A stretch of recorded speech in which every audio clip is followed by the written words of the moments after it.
The pencil line is shorter than it was this morning. I'm watching it happen sitting in the cab of my propane truck on a gravel pull-off along Route 107, topo map spread across my knees, and the trail I drew in September is losing itself 1 millimeter at a time, not smudging, not fading evenly, shrinking, like someone is pulling the graphite back into the page from the far end, erasing inward toward the trailhead, toward me. I've been checking it every morning for 11 days. It started as a 4-inch line. Now it's barely 2.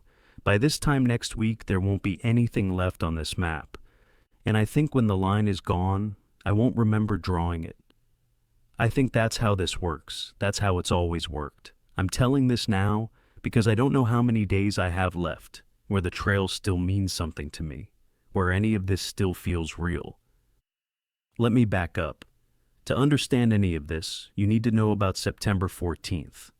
I'm a propane driver. I run a bulk tanker through the hollows east of Cradle County, Tennessee, places where natural gas lines never reached and probably never will. It's not glamorous. You learn every driveway, every cattle guard, every low-hanging branch that'll peel your mirror off if you cut a corner too tight. I've been doing it 4 years, since my uncle got me in with the co-op after I washed out of a mechanic apprenticeship in Knoxville.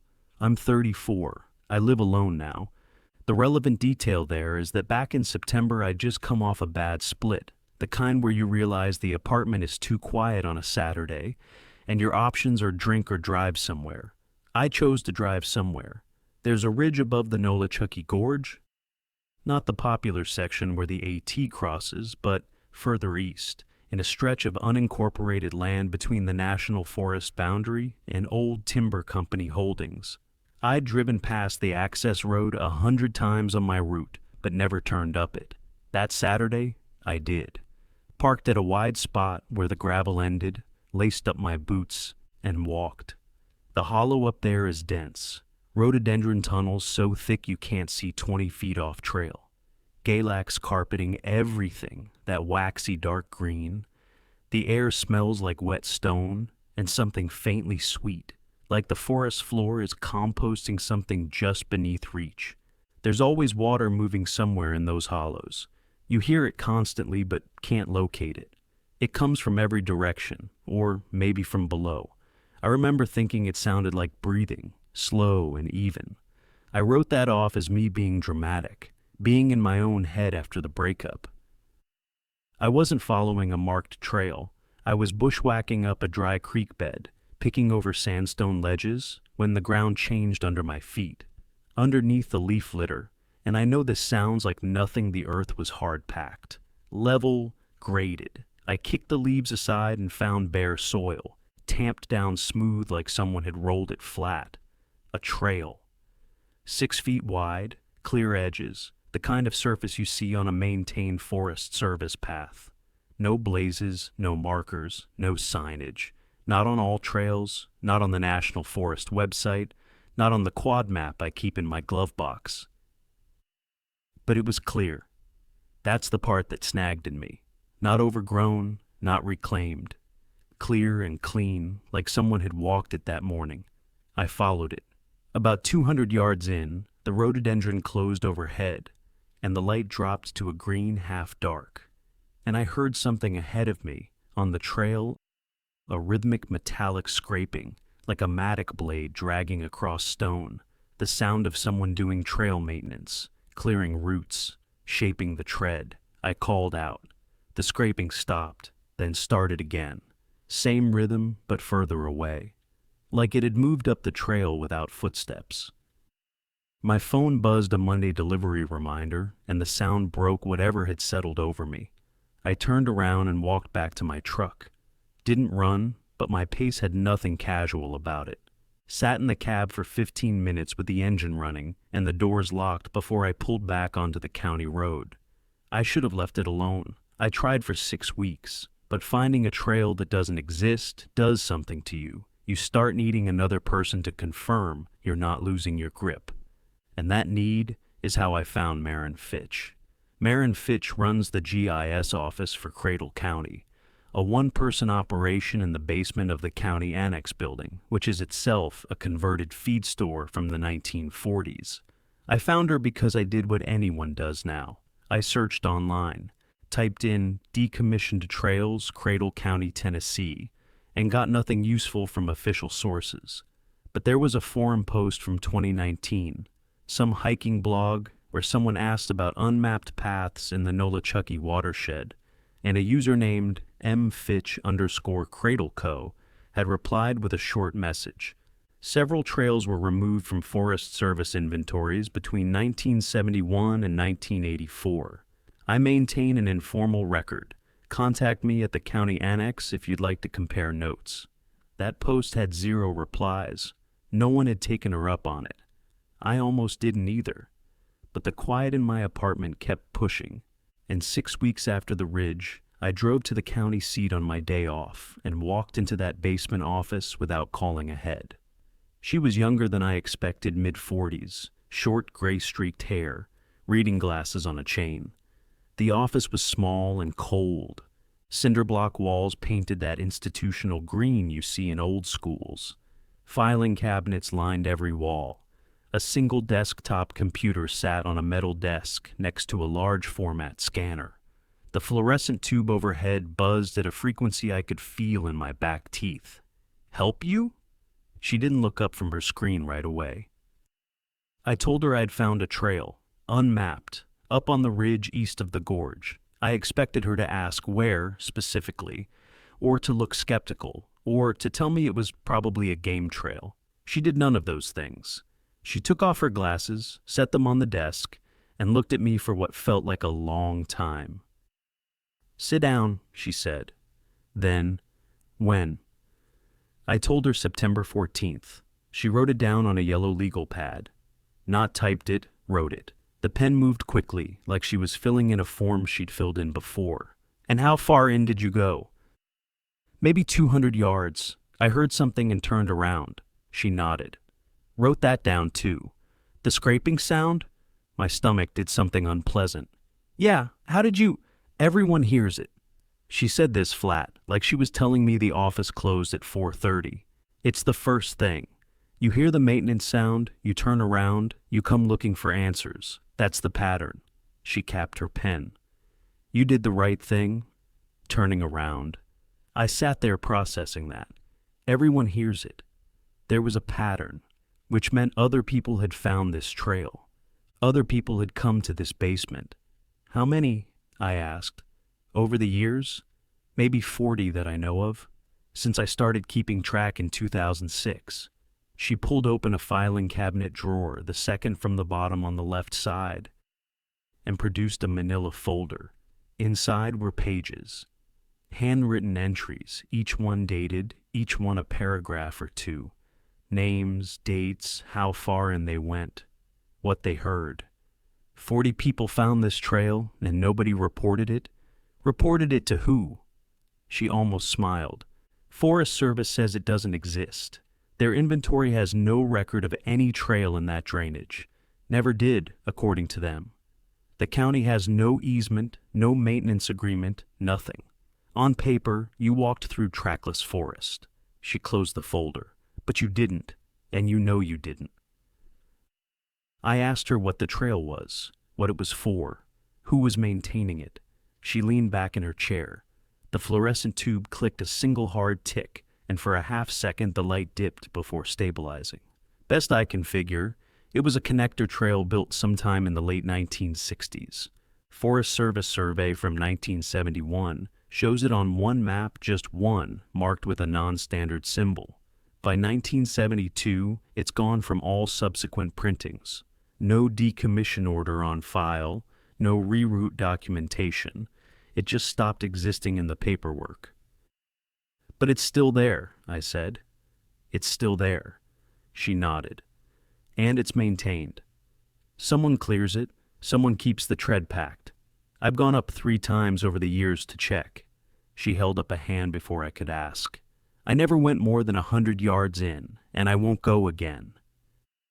She told me it was a logging spur, built by a timber company that folded in 1979, maintained by inertia, maybe old-timers who remembered it, local hunters using it for access. She said the scraping sound was probably someone with a Pulaski doing volunteer clearing, the way old trail crews sometimes adopt sections unofficially. She said the Forest Service removed it from maps because the easement expired and they didn't want liability. It made sense. It all made sense. It was exactly the kind of boring, bureaucratic explanation that kills a mystery dead. I thanked her. I drove home. I didn't think about the trail for 2 months. The pencil line on my map stayed the same length, and I stopped checking it every morning. I delivered propane. I started sleeping through the night again. I let it go. That was the plan anyway. That was supposed to be the end of it. Then in late November, I found the 1971 map myself. I wasn't looking for it. That's important. I'd accepted Marin's explanation. The trail was a dead logging spur with an expired easement, and that was that. I was done. But in late November, my route changed. The co-op picked up a new customer, a retired professor who'd bought 40 acres up near the forest boundary, running a wood stove and a generator, needed a 500-gallon tank filled monthly. Getting to his place meant taking an unmarked Forest Service road I'd never driven before. And the first time I ran it, I got turned around at a fork that wasn't on my GPS. So I stopped at the district ranger station in Greenville to grab a motor vehicle use map, the big printed ones they keep in a rack by the door for free. While I was there, I noticed a corkboard in the hallway with historical photos, trail crews from the 70s, bridge construction, a black and white shot of 3 men with crosscut saws standing in a rhododendron tunnel that looked exactly like the one I'd walked through in September. Below the photos was a glass front case with old documents, a 1968 wilderness study, a timber sale contract, and in the corner, partially covered by the other papers, a folded quad map. The title block read, Nolichucky Watershed Trail System Inventory, 1971. I pulled out my phone and took a picture through the glass. The image wasn't great glare, low hallway light, but I could make out the trail network, and there it was, a dashed line running up the drainage east of the gorge, exactly where I'd walked, the trail. But the symbol marking it wasn't the standard dashed line they used for the other trails. It had a small circle with a vertical line through it, printed at both ends of the trail segment, like a 0 that's been canceled. I looked at the legend in the corner of the map. The symbol wasn't listed. Every other marking on the map trail, road, boundary, watercourse had a corresponding entry in the legend. This one didn't. I enlarged the photo on my phone when I got back to the truck. Zoomed in on the symbol. It was deliberate, not a printing artifact, not a smudge. Someone had included a trail on this map using a symbol that the map's own legend refused to explain. I should have called Marin right then. Instead, I drove the rest of my route, finished my deliveries, and spent that evening at my kitchen table with my laptop, searching for Forest Service map symbology standards from the 1970s. I found the 1966 manual, the 1973 revision. Neither one contained that symbol. I searched cartographic standards for the eastern region, for Tennessee specifically. Nothing. By midnight, I'd convinced myself it was a surveyor's personal notation, something informal that never made it into the standard. But that didn't explain why the trail was on this one map and no other. Why the symbol wasn't documented anywhere. Why, when I zoomed in further on my phone photo, I could see what looked like a handwritten note in the margin near the trail, too small to read through the glass, partially obscured, but clearly someone had written something next to that canceled 0. The next Saturday, I drove back to the ranger station. I wanted to look at the map, directly read that margin note, maybe ask if I could photograph it properly. But when I walked in, the display case was different. The timber sale contract was there. The wilderness study was there. The 1971 map was gone. I asked the woman at the front desk about it. She was pleasant, early 20s, seasonal employee, finishing out the fall. She said the display rotated and she wasn't sure what had been there previously. I described the map specifically. She checked with someone in the back, I heard her ask, and came back with a polite nothing. We don't have a 1971 trail inventory in our public materials. You might try the archives in Asheville. I sat in my truck in that parking lot for a while. I had the photo on my phone. The map had been there. I'd seen it 4 days ago. I zoomed in on the image again and noticed something I'd missed before. In the lower right corner of the map, below the title block, there was a distribution stamp. The ink was faded in the photo, but I could make out most of it. It read, Copy 3 of 6, Restricted Distribution, Do Not Duplicate. A restricted map, displayed in a public hallway of a ranger station, and then removed within 4 days of me photographing it. I thought about Marin's explanation again, the expired easement, the liability concern. That story didn't need a restricted map. That story didn't need a symbol outside any known standard. That story didn't need a map to disappear from a display case the same week someone took interest in it. I called Marin on Monday morning. She answered on the second ring. I found the 1971 map, I said, at the Greenville station. It was in a display case and now it's gone. Silence on the line. Then, which copy? I felt the floor shift under me slightly. Copy 3 of 6. More silence. Then her voice came back, and it was different, tighter, faster. Come to my office. Don't go back to that ranger station. Come to my office today. I told her I was mid-route. She said after my route then. She said it mattered. I finished my deliveries, but I don't remember a single stop from that afternoon. All I could think about was how she'd asked which copy, like she knew there were 6, like she'd been tracking them. I got to Marin's office around 5:30 that evening. The annex building was mostly empty. The tax assessor's office upstairs had closed at 4, and the hallway lights were on their motion sensors, clicking on as I walked toward the basement stairs. The fluorescent tube in her office was already humming when I pushed open the door. She had the manila folder out, the one from the filing cabinet with the 40 entries. But next to it was a second folder I hadn't seen before, thicker, older, with a rubber band around it instead of a clasp. She didn't offer me coffee or small talk. She pointed at the chair across from her desk and said, "Tell me exactly what you saw in that display case." I told her. The map, the symbol, the margin note I couldn't read, the distribution stamp. She listened without writing anything down this time. When I finished, she opened the second folder, the thick one, and pulled out a single sheet of paper, a photocopy of a photocopy, grainy and slightly skewed, like it had been reproduced on an old machine multiple times. But I could see what it was, a section of the 1971 map. The same drainage, the same dashed line with the canceled 0 symbols at both ends. Made in 1994 by a man named Dale Oster, who was district ranger here before he retired. He gave it to me in 2008, 2 years before he died. She tapped the page. This is the only section he copied.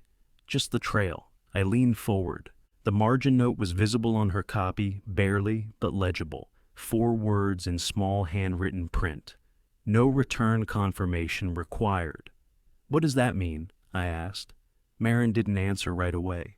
She pulled the page back toward herself and looked at it like she was deciding something. Then she said, "I don't know, Dale didn't know either, but I'll tell you what Dale told me." She took off her glasses. He said that in 1982, the Forest Service received a directive from the regional office to remove this trail from all inventory maps, all maintenance schedules, all visitor materials. No decommission order, no environmental review. Just remove it. He said the directive was verbal, nothing written. He asked for written confirmation and never received it. He removed it from the maps anyway because that was his job, but he kept the copy. It maintained? She nodded. Dale hiked it once in 1988, said it was in perfect condition, freshly cleared, tread packed. He walked in about a quarter mile and came back. She paused. He told me he saw boot prints. I didn't see boot prints, I said. When I was up there in September. How far in did you go? 200 yards? About that. They start further in. Something about the way she said it, the certainty, the specificity, made me ask, how do you know that if you only went 100 yards? She held my gaze for a moment. Then she said, Dale told me. I let that sit. Then I asked the question that had been building since Monday. Marin, how did you know there were 6 copies of that map? She closed the folder. Both folders, stacked them neatly. Because Dale's copy says 5 of 6 on it. She said this evenly, like it was obvious. If there's a 5, there's a 6. If there's a 3, there's at least a 3. Basic numbering. It was a reasonable answer. It was also too fast rehearsed. But I didn't push it. Not then. I was still operating in the version of reality where Marin was the helpful county clerk who kept an informal record, where this was a mystery she was curious about the same way I was. A shared puzzle. I wanted that to be true. She told me to leave it alone. Said the trail was interesting historically, but not worth obsessing over. Said the people in her folder, the 40 who'd found it, they all came to her. She told them what she'd told me, and they moved on. Everyone moves on. She said it gently, like advice. I drove home, made dinner reheated chili, a beer I didn't finish.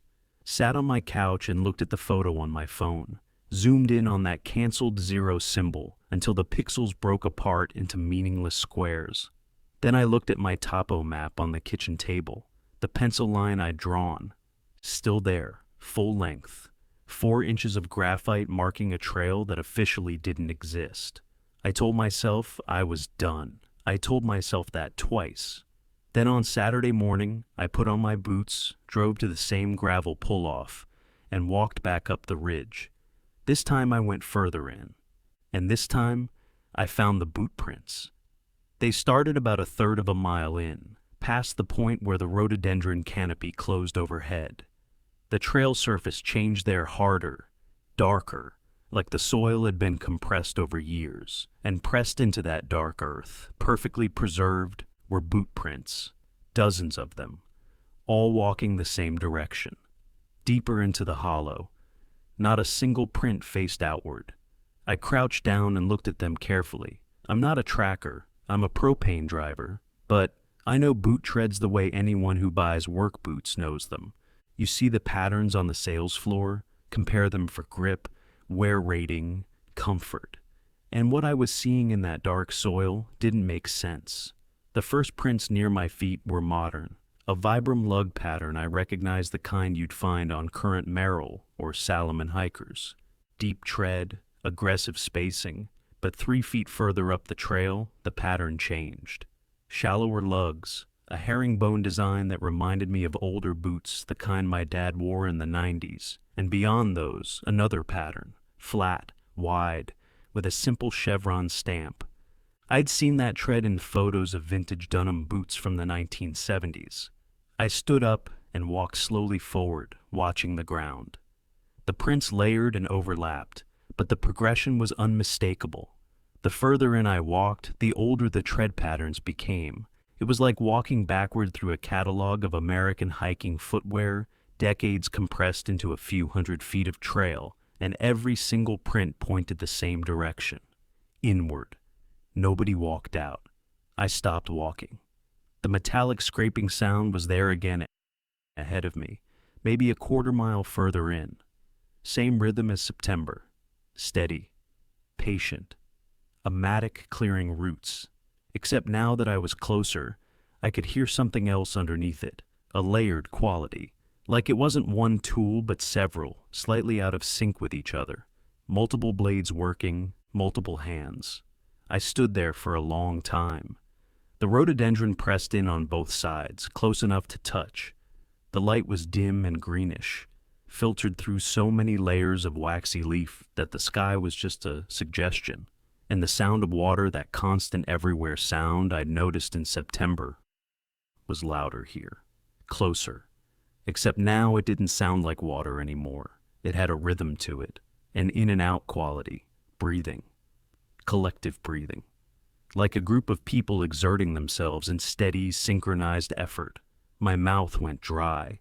I couldn't swallow properly. I took one step backward, then another, keeping my eyes on the trail ahead.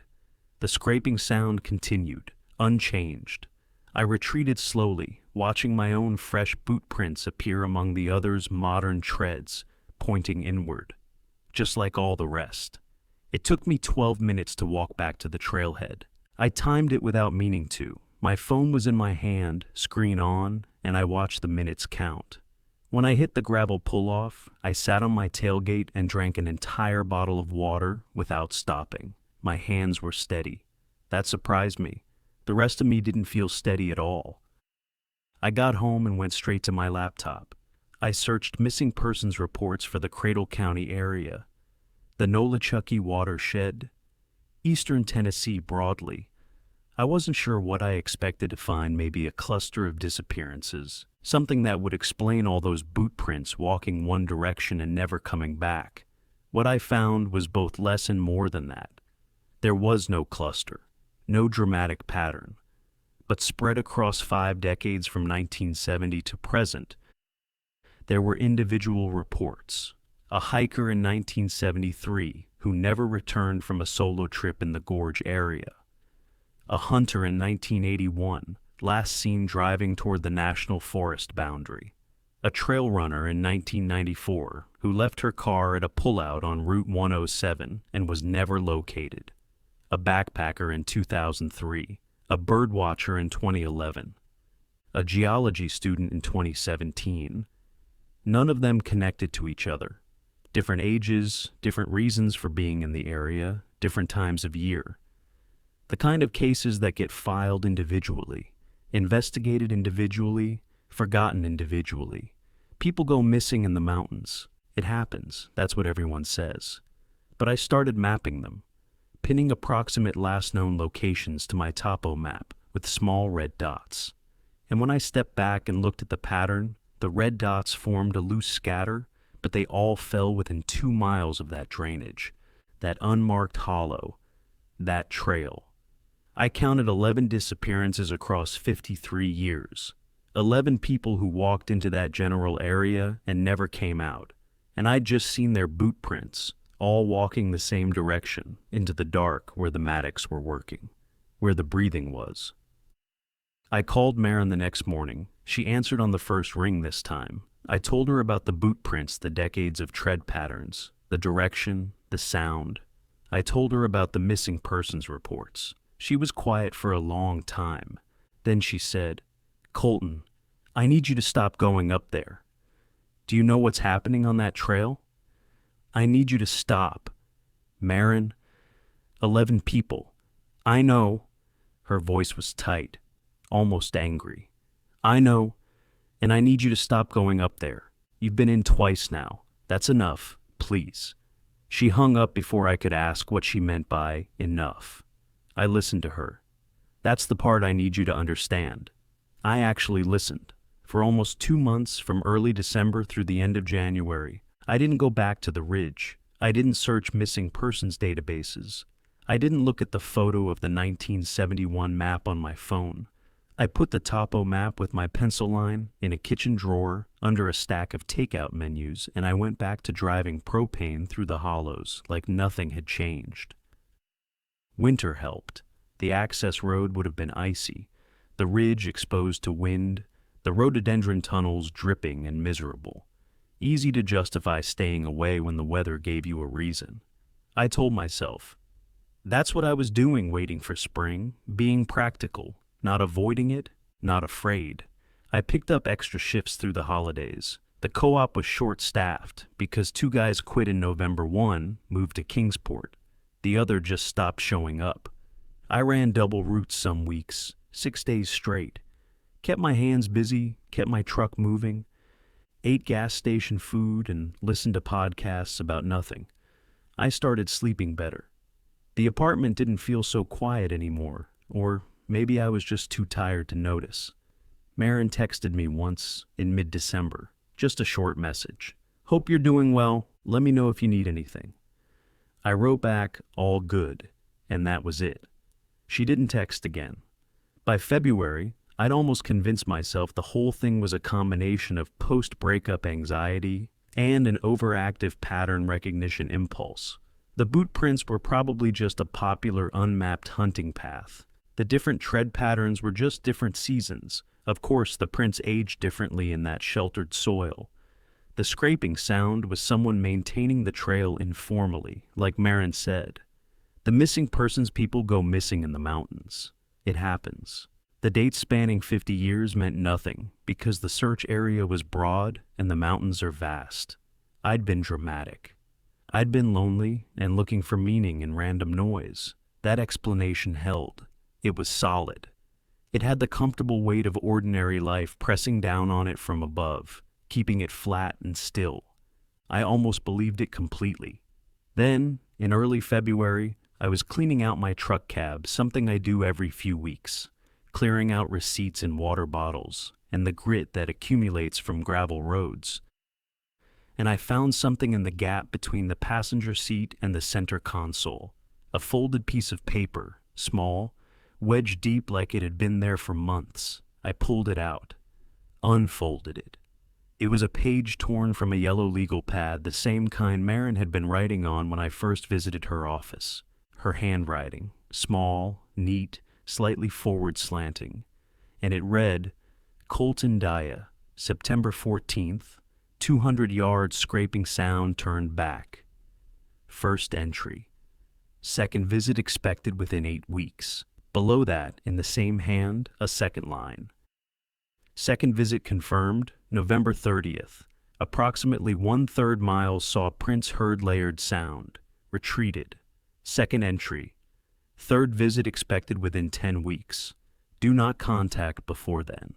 I read it 3 times. The paper smelled like the inside of my truck, coffee and diesel and vinyl. It had been there long enough to absorb those smells, but I didn't put it there. I'd never seen it before. And the date of my second visit, November 30th, that was accurate. Accurate to the day. My hands went cold. Not gradually, instantly, like I'd plunged them into ice water. I sat in the truck with the engine off and the cab getting colder, and read those 2 lines over and over.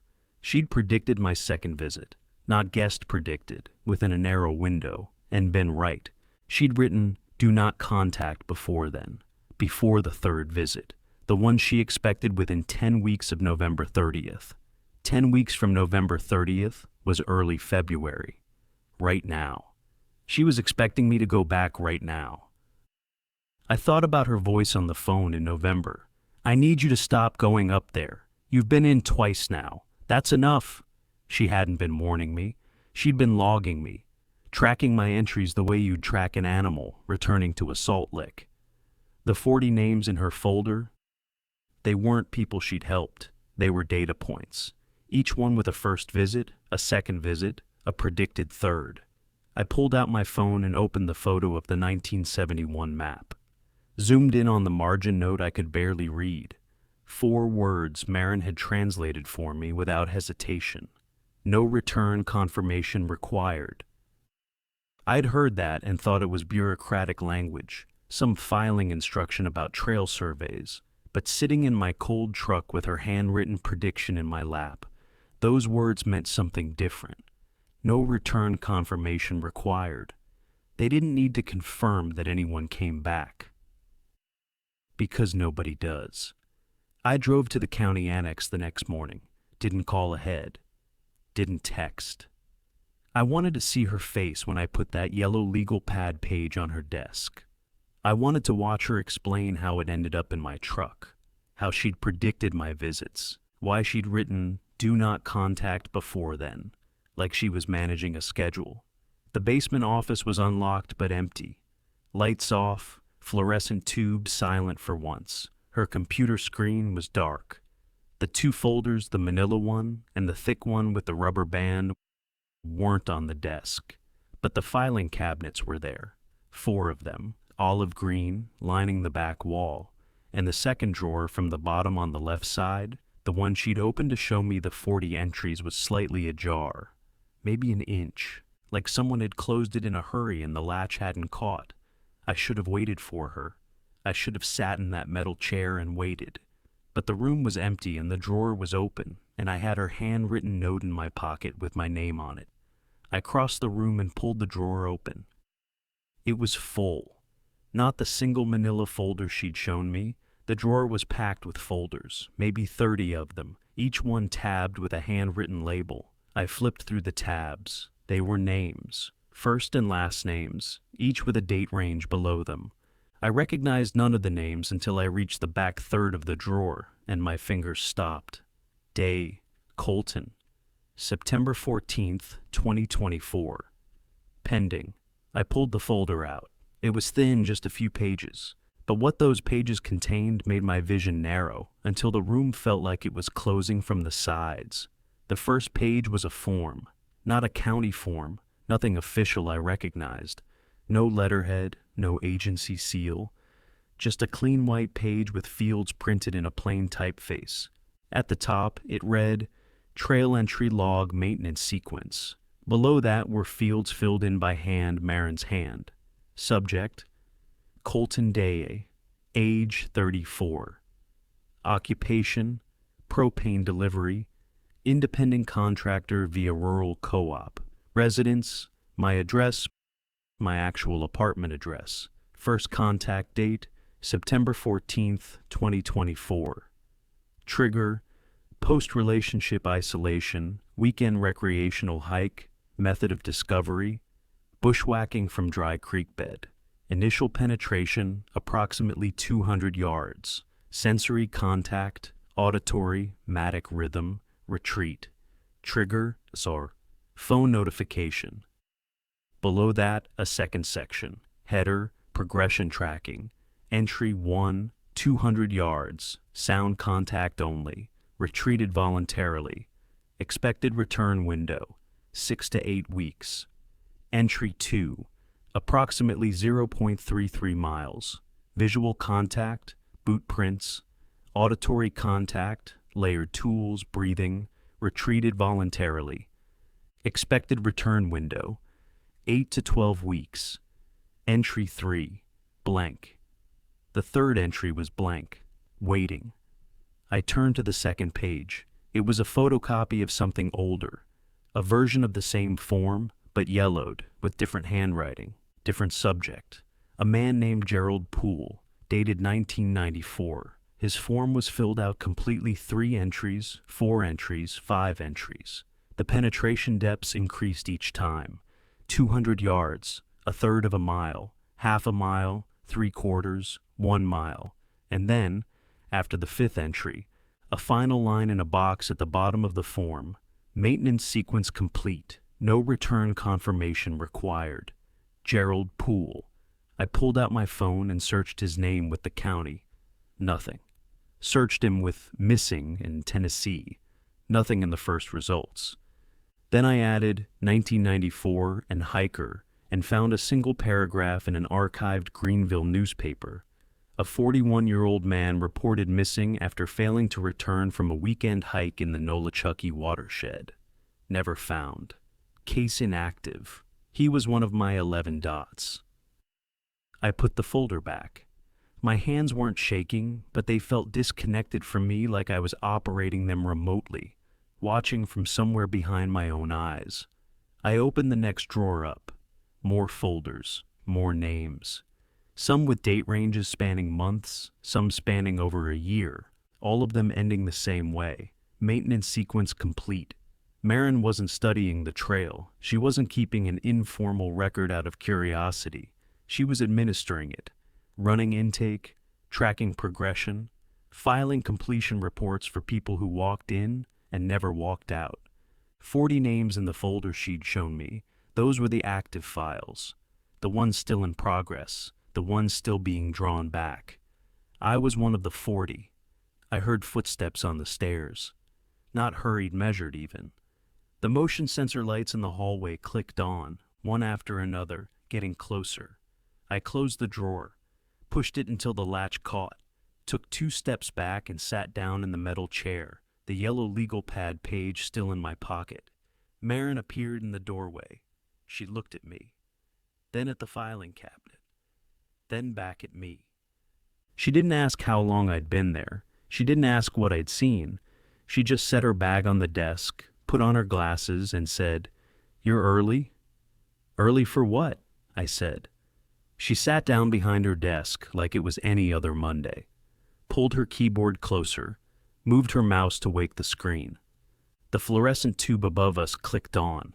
I hadn't turned it on when I entered, and she hadn't touched the switch. It just started, like it recognized her. Your third visit isn't due for another 3 weeks. She said it without looking at me, like she was talking about an oil change. Coming here doesn't count, but it does accelerate the window. Agitation does that. I should have accounted for you finding the note. You put that in my truck. I put that in your truck. No denial, no hesitation. It was a miscalculation. I usually keep my working notes in the office. That one must have been in my coat pocket when I came to verify your tank level. In October, your co-op uses my building's lot for overflow parking. I leaned into your cab to check if you'd left anything relevant on the seat. The note fell out. I didn't realize until later. She finally looked at me. I'm sorry. That wasn't how you were supposed to find out. Find out what, Marin? That you're tracking people? That you're filing reports on hikers who go missing? She took off her glasses, rubbed the bridge of her nose. For the first time since I'd met her, she looked tired. Genuinely tired. Not the professional busy kind, but the deep permanent kind that lives in the bones. I'm not making anyone go missing, she said. I want you to understand that. I don't control the trail. I don't maintain it. I don't make people go back. She set her glasses on the desk. But they do go back.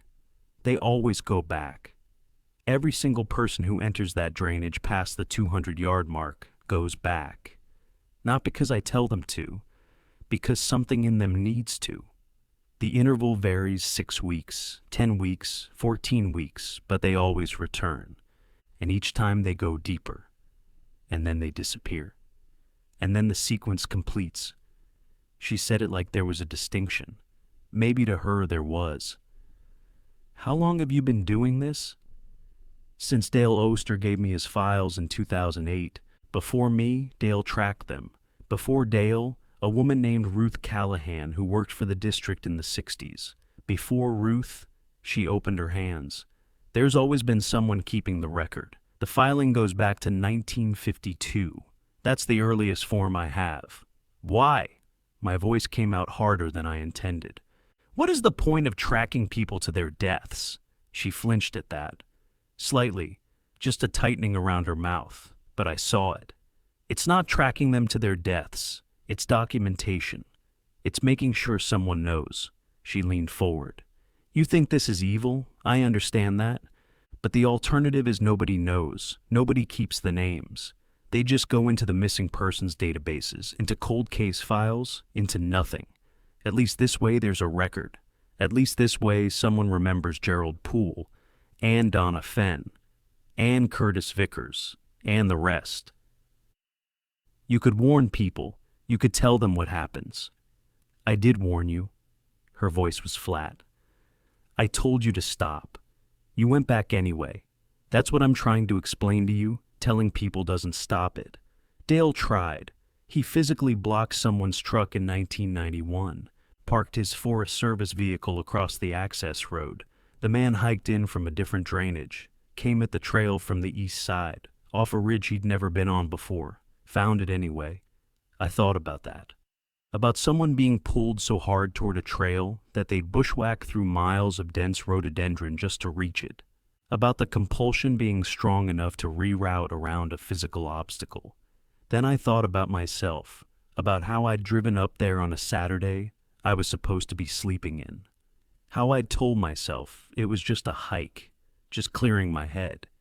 Is that what's happening to me? I asked. Am I being pulled back?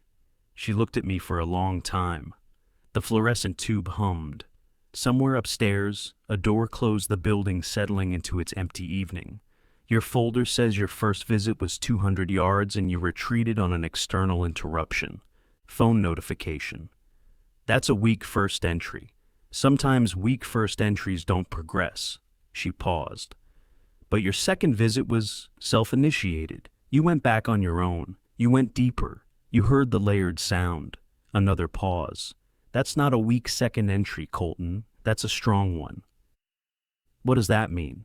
It means your window to the third visit is shorter than average, and it means she stopped herself, pressed her lips together. Then, it means if you go in a third time, you'll go past the half-mile mark, and no one who's gone past the half-mile mark has come back on the same day.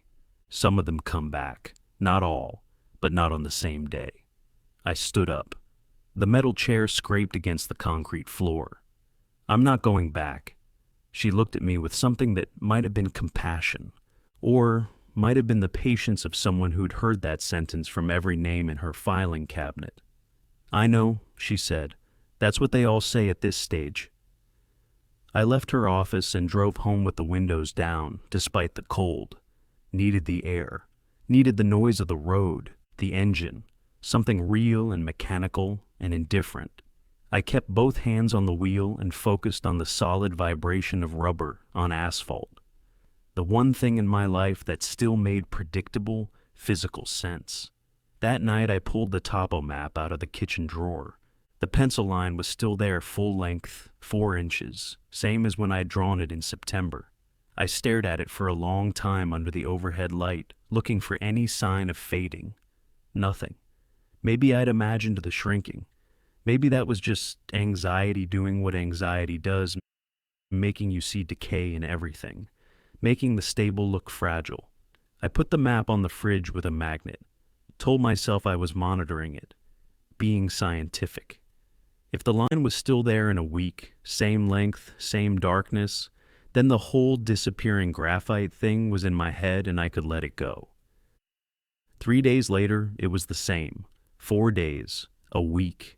Unchanged. I started to relax. Then I noticed something I should have caught immediately. Something so obvious I still don't understand how I missed it for 9 days. The pencil line was the same length, 4 inches.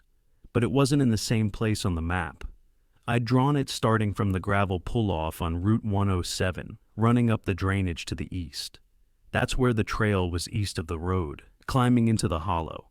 I was certain of that. I'd drawn it the same day I first hiked it, sitting in my truck with the map on my knee, the memory fresh. But now the line started at the same point on Route 107 and ran west, toward the valley, toward the river, toward the small cluster of buildings marked on the map as Cradle Proper the town, such as it was. Population maybe 400. My propane route ran right through it. The line hadn't shrunk, it had moved.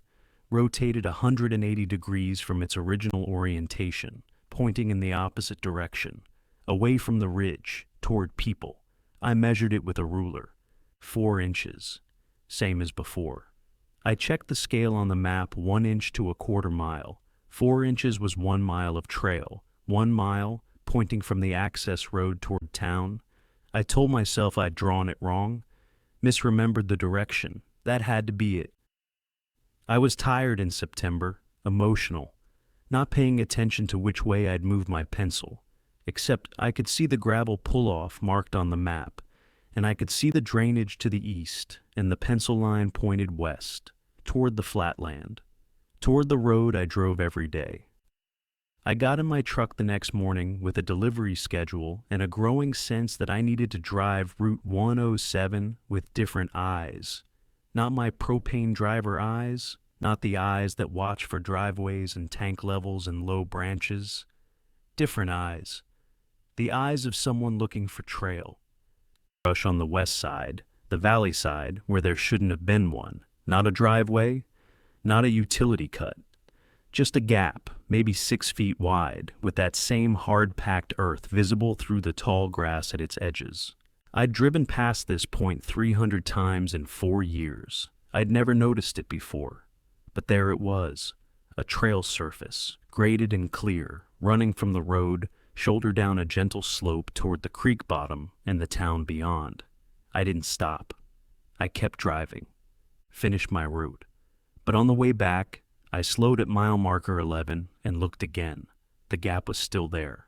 And just inside the tree line, maybe 15 feet from the road, I could see a boot print in the bare earth. Fresh, deep, modern tread pattern. Walking toward town, I thought about what Marin had said, that the trail always finds people, that blocking access just makes them come in from another direction. But she'd been talking about people being drawn to the trail. This was different. This was the trail being drawn toward people, extending itself, growing new trailhead not up in the remote hollow anymore, but right here, right on the county road, 100 yards from the first house and cradle.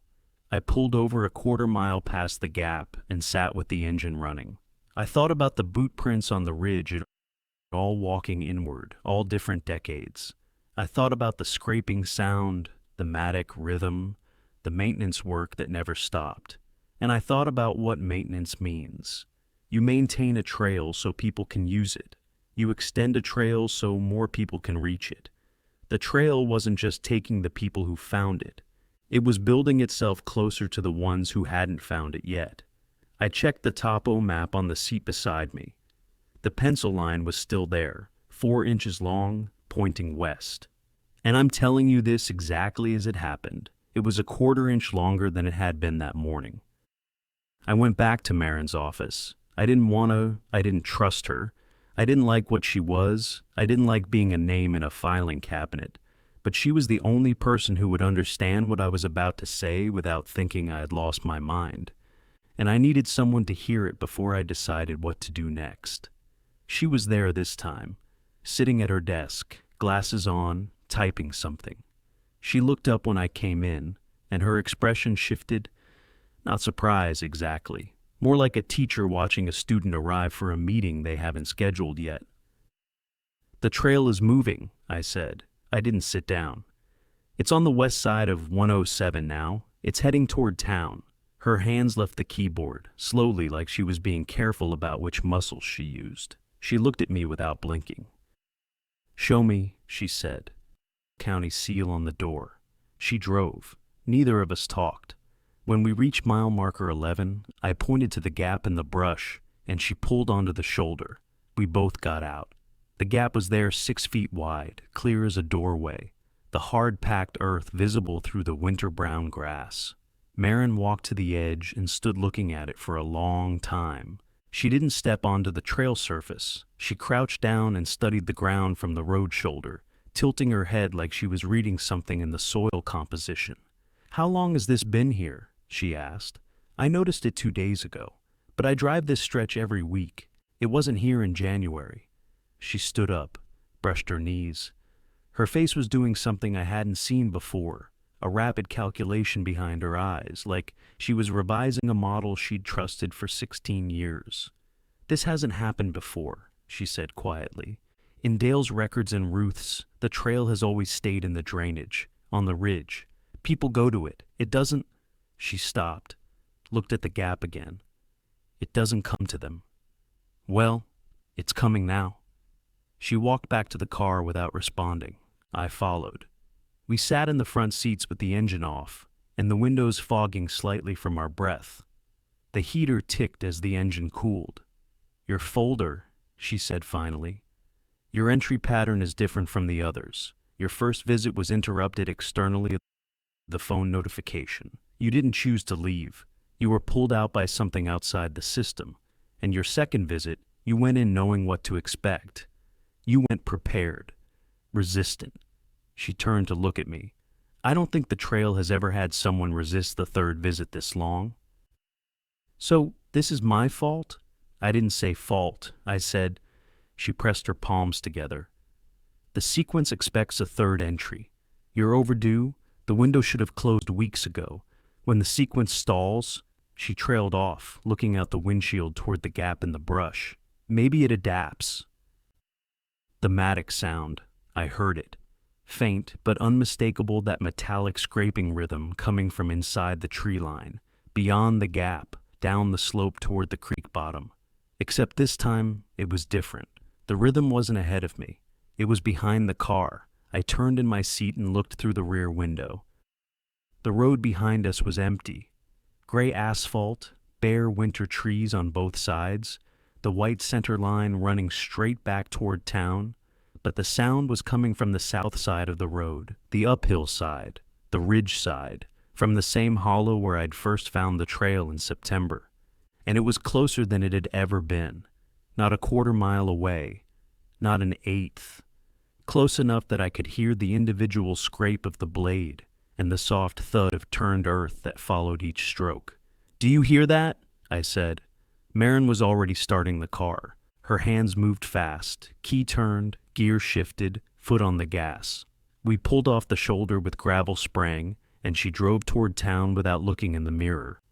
"It's never been that close to the road before," she said. Her voice was controlled, but her jaw was tight. "Never." "Marin, what is on that trail?" "Everyone who ever completed the sequence." She said it in one breath, like she'd been holding the sentence behind her teeth for years. "They're still in there, still walking, still clearing. The maintenance never stops because they never stop. Every person who went in past the point of return is still working that trail. 50 years of them. And they're building it towards something." "Toward what?" She didn't answer. She drove. But I saw her eyes flick to the rearview mirror, and I saw her hands tighten on the wheel, and I understood that for the first time in 16 years of keeping that filing cabinet, Marin Fitch didn't know what happened next. The scraping sound faded as we drove, but it didn't disappear. It stayed at the edge of hearing a rhythmic whisper under the road noise, patient and even, like it was pacing us, like it was noting our speed and direction for future reference. I didn't sleep that night, sat in my apartment with every light on and the TV playing something I didn't watch. I kept going to the window. My apartment is on the second floor of a converted house on the edge of Cradle, facing east toward the ridge and looking at the tree line. Nothing moved. No sound except the occasional truck on the county road and the building's old furnace cycling on and off. Around 3 in the morning, I checked the topo map. The pencil line was 5 inches long now. 5 inches. 1¼ miles. I measured it twice with a ruler to make sure. The western end of the line now touched the small square that represented the gas station at the edge of the town. The trail, whatever the trail was becoming, had reached the first commercial building in Cradle. I made coffee, drank it standing at the counter, made a decision.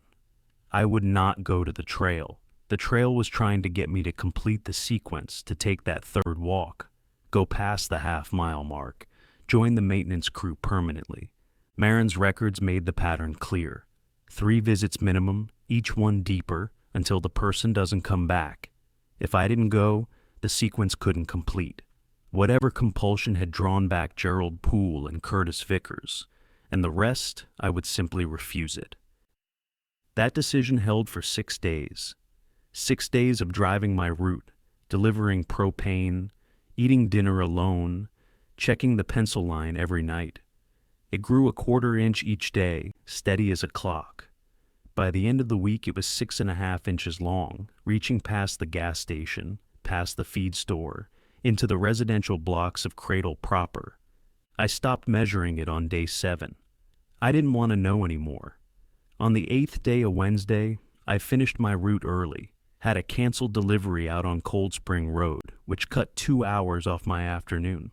I drove back to town, parked in my usual spot behind the apartment building, and climbed the stairs to my door, put my key in the lock, turned it. The apartment smelled wrong. Not bad, not rot or gas or anything alarming. It smelled like Galax leaves and wet stone, that sweet composting green smell from the hollow, the smell of the trail. I stood in the doorway without entering. My kitchen was visible from the front door, small apartment, open layout, and everything looked normal. Dishes in the rack, coffee mug on the counter, the topo map on the fridge under its magnet, but the smell was thick, present, undeniable, like someone had carried the forest floor inside and spread it across my carpet. I walked in, checked the windows all closed, all locked, checked the bathroom, the closet, the small bedroom, empty. Nothing disturbed, but the smell intensified as I moved through the rooms, and it was strongest. I traced it carefully, like following a gradient. It was strongest at my front door, not inside, at the threshold, on the doormat. I looked down.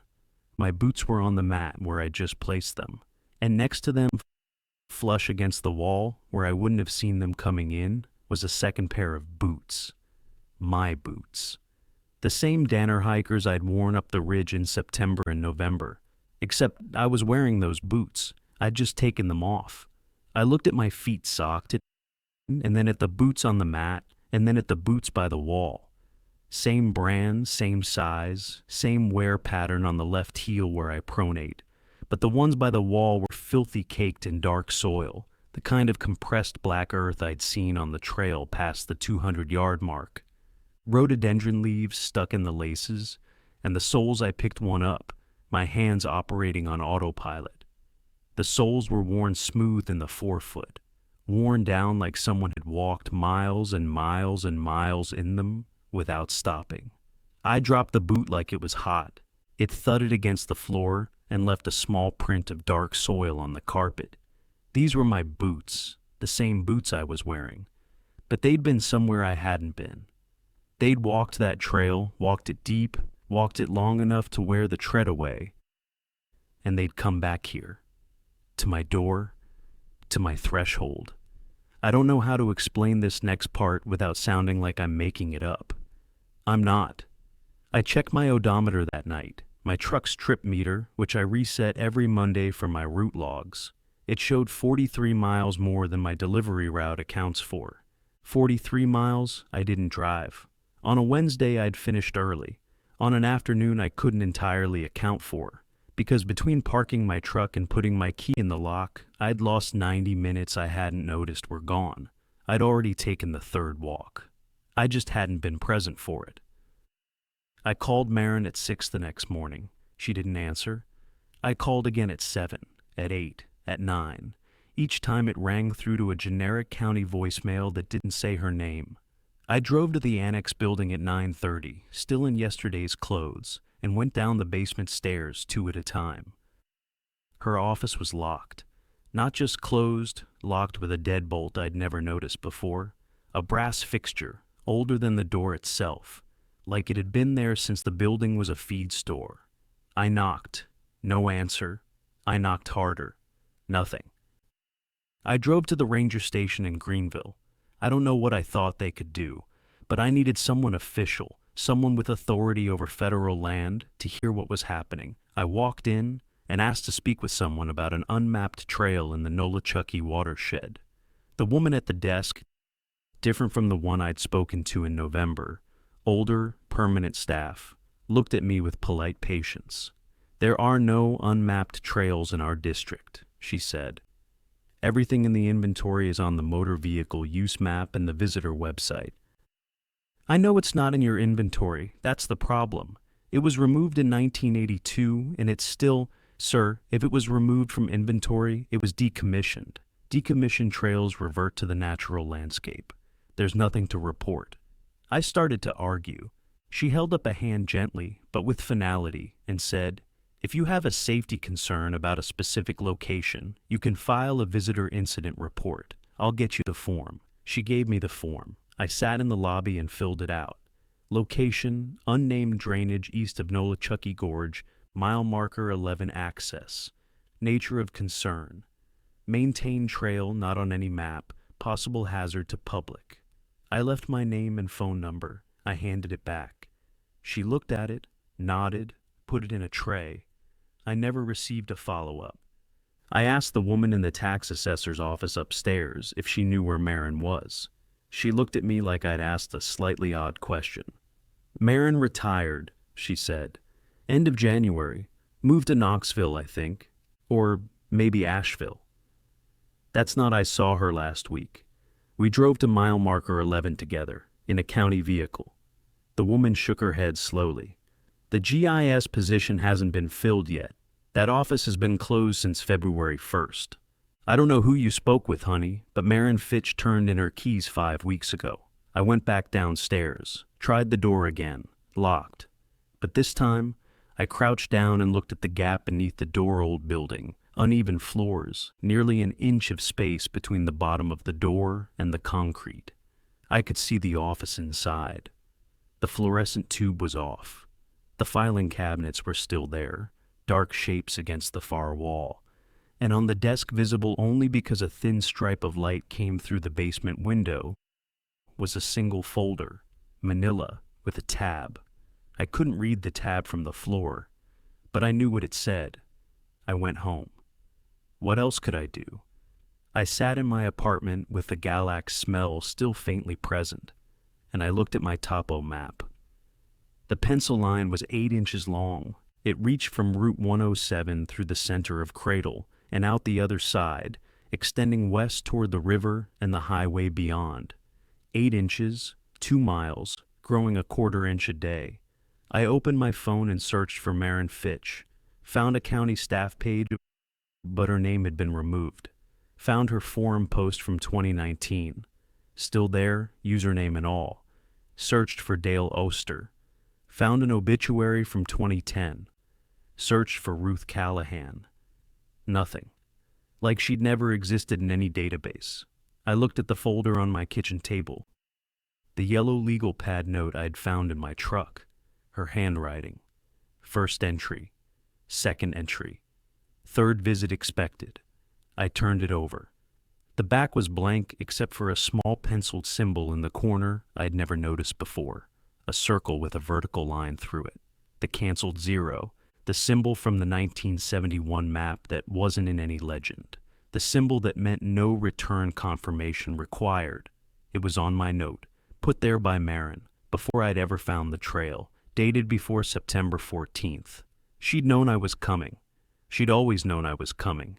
And now she was gone, retired or vanished, or completed her own sequence. I couldn't tell which. And the filing cabinet with my name in it was locked behind a door no one had a key to, and the trail was growing toward people who hadn't found it yet.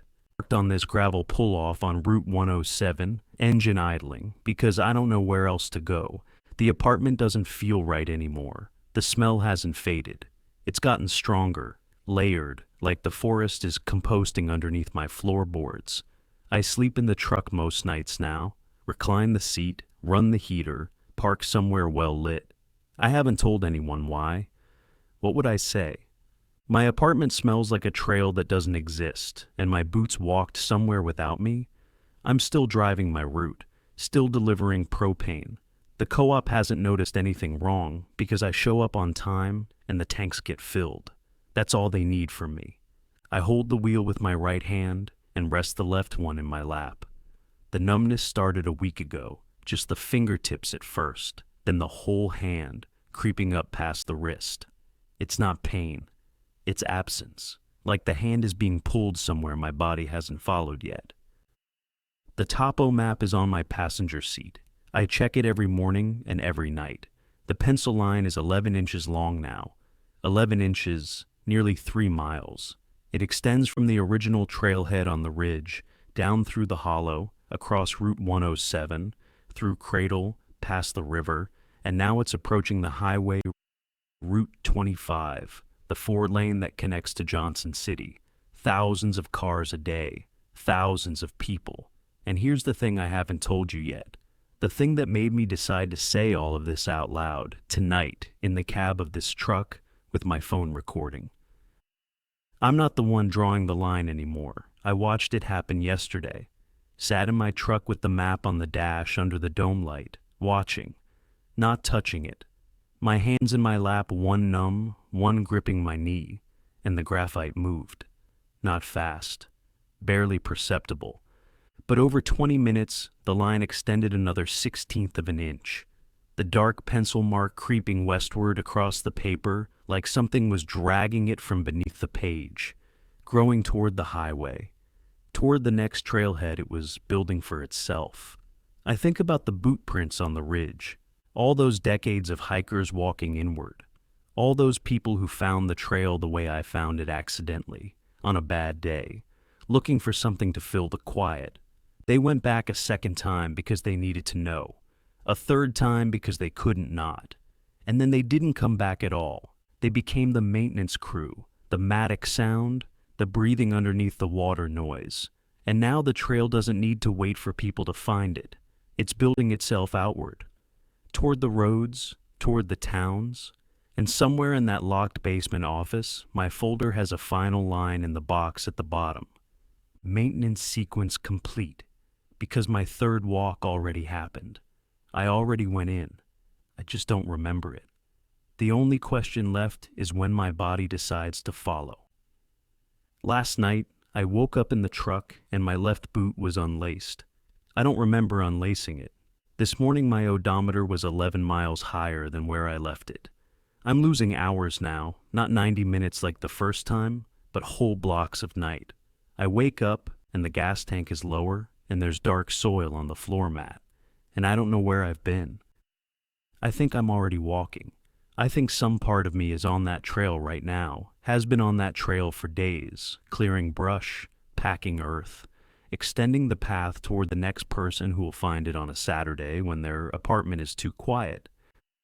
I'm recording this because when the line reaches the highway, someone else is going to find a gap in the brush, a clear path where there shouldn't be one, hard-packed earth, well-maintained, no blazes, no markers.